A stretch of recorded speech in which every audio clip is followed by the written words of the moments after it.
स्वागत है आपका। तो इसके पिछले वीडियो में अब तक 205 अति महत्वपूर्ण प्रश्नों पर हम चर्चा कर चुके हैं। अगर वो वीडियो आपने मिस किया है तो प्लेलिस्ट में जा करके उसको आप देख सकते हैं। प्रश्न नंबर 206, बालकों में वयः संधि कब से कब तक होती है?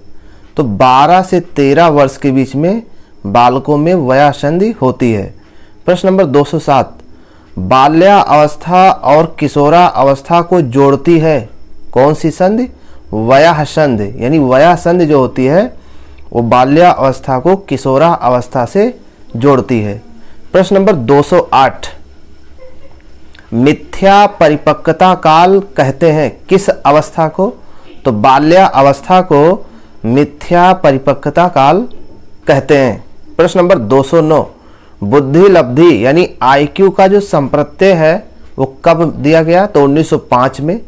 प्रश्न नंबर 210 है, बुद्धि अमूर्त चिंतन की योग्यता है। ये किसका मानना है? बिने और टर्मन का ये मानना है। सबसे पहला प्रकार सिद्धांत दिया यानी व्यक्तित्व का सबसे पहला प्रकार सिद्धांत किसने दिया? तो वो हिप्पोक्रेटस के द्वारा दिया गया था।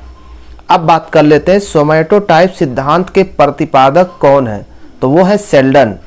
सेल्डन ने बिस्रोटोनिया बताया किस प्रकार के व्यक्तित्व को? एंडोमॉर्फी टाइप के व्यक्तित्व को सेल्डन ने बिस्रोटोनिया बताया। और गुस्सैल व्यक्तित्व वाले, पीले पित्त वाले कैसे होते हैं? गुस्सैल व्यक्तित्व वाले होते हैं। उसके बाद प्रश्न नंबर 215, जी हाँ, सभी प्रश्न बेहद महत्वपूर्ण है।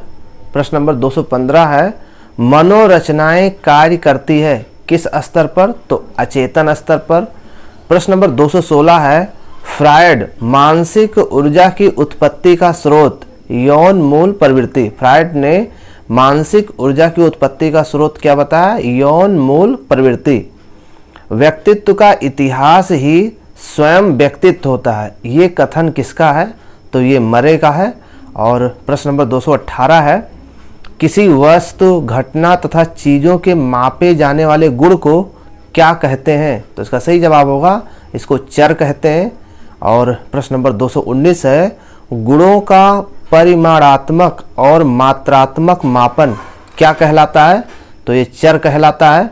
और प्रश्न नंबर 220 है, IQ बराबर मानसिक आयु अपान वास्तविक आयु इंटू 100, ये किसका सूत्र है? तो ये है टर्मन का दिया गया सूत्र है। अब बात कर ले रहे हैं प्रश्न नंबर नेक्स्ट की। व्यक्ति का कद, भार, आकार, शरीर आदि ये सब किसके अंतर्गत आते हैं? तो ये वृद्धि के अंतर्गत आते हैं।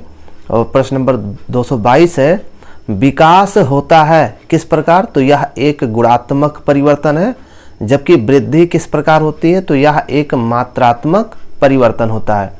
अब बात कर लेते हैं प्रश्न नंबर 224 की।